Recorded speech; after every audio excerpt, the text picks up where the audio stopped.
13th and final round, we're back again. We've just seen a very, very tasty press conference. We've seen a lot of what was Art of War, would we call it Art of War going on up there? This is the game we're in, right? Animosity personally, but you know. Yeah, I don't know what's going on. It's just me getting under his skin, and he is fuming. He's absolutely fuming. Do you guys actually have any deep hate for each other, or just a fight build up? I don't care really. I just think he's a dick. So to be honest, like I don't know him well enough to hate him or what. I have no like emotions. I just think he's a dick. Like yeah, that's it really. Does that give you more drive and motivation in the gym though? It's enough drive as it is, because it can, like, a win here can elevate me onto headlining in Bournemouth, or you know. So there's enough motivation there as it is. It's just good. It brings more eyes to the fight. As sad as it is, that's what the non-boxing folk, the casuals, will I say, want to see. They want to see a little bit of animosity, because that's what makes them tune in. Look at what the YouTubers do, because it's all that. That's not why I'm doing it. I don't normally do it to people, but it's just the fact that he's mouthy to everyone. So yeah, because I was going to say, isn't normally your way of doing things, is it? It's not. I'm a nice lad normally, do you know what I mean? But when somebody gives it to you, you got to give it back. I'm not going to sit there and how did it start? Be like, How did it start? Just, it was on Sky. We was in the Sky studios, and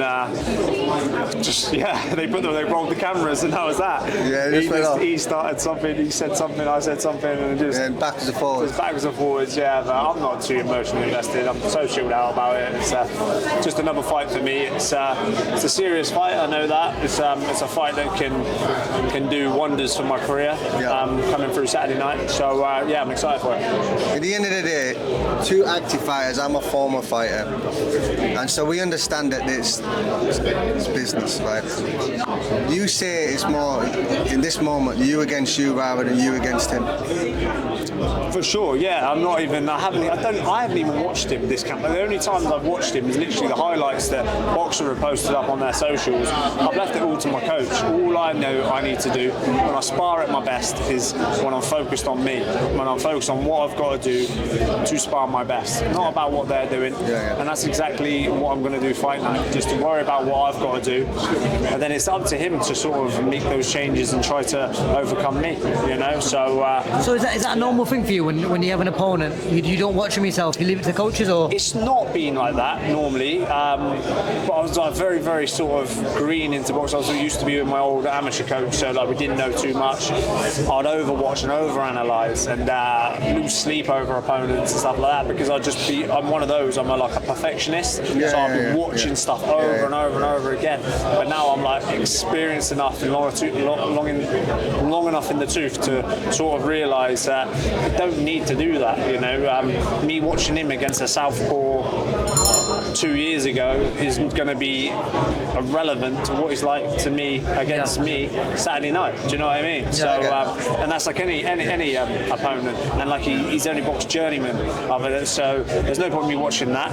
Like I said, he might be a superstar, he might come out and put the best performance on in his life, but he hasn't shown that in his last 15 fights, so we're going to see Saturday night. At the end of the day, what's the point of being a fighter and not believing yourself? 100%, exactly. You have to believe yourself. Being in the gym that I'm in now, it's just full of belief. The fighters I'm in there with, like, you know, Adam Azim, Chris Billum-Smith, Caroline Dubois, like the list goes on, and being around them just made me believe in myself so much more, and I've had a great year of learning under them. Shout out Caroline Dubois. She's been elevated to WBC. Well done, Caroline. Well done, Caroline. Saw her in the gym yesterday when we knew it was. Still a couple of days ago when we knew it was happening, but she flew out to the WBC convention and got elevated. So yeah, really happy for her. I did like what you said there, because you're a product of your environment. I didn't appreciate when I boxed in the 90s.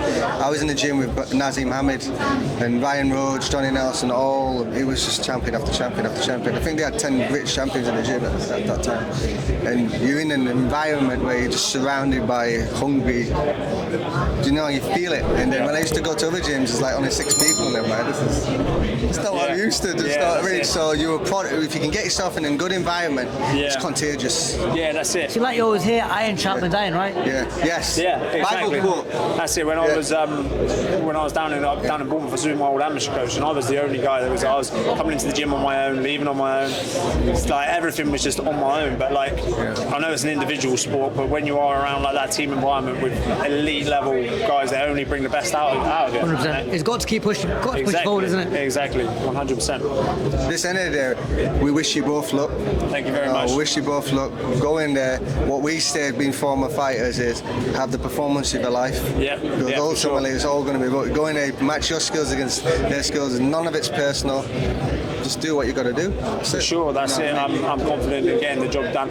I'm a massive underdog by the bookies, but to us in the gym, we're far from the underdog. So it's going to be some sort of fight come Saturday night. So all them little 1% can make the difference between you getting a decision and winning a fight, right? 100%. If you feel 100%. that getting under someone's skin's going to help, then you do it. You got to do what you got to do. I'm not trying to get under his skin, but just everything I say just seems to I think he's got a great mindset because, again, from my own personal experience, sometimes you're only watching fighters and all that sort of stuff. You do look too much into what they do, and you forget about what you're good at. Yeah, exactly. And that makes the biggest difference when you concentrate on yourself. That stuff and you think, exactly. I do stuff that's not. He's not going to do that against me because I won't give him the opportunity to do that against me. 100%. And you understand that because you're a very good fighter as well. So, it's. The thing is, as long as there's not a distraction, there's nothing wrong with it. Exactly. When it gets to the stage where it's distracting you from your game plan, someone in you needs to whisper and say, 100%. That's focus. it. Do you know what I mean? Listen, it's been good chatting to you. Thank you very much. We'll guys. chat to you after the fight on Lee, Saturday. wish you all the best, mate. Thank you very much. Appreciate Good that. luck.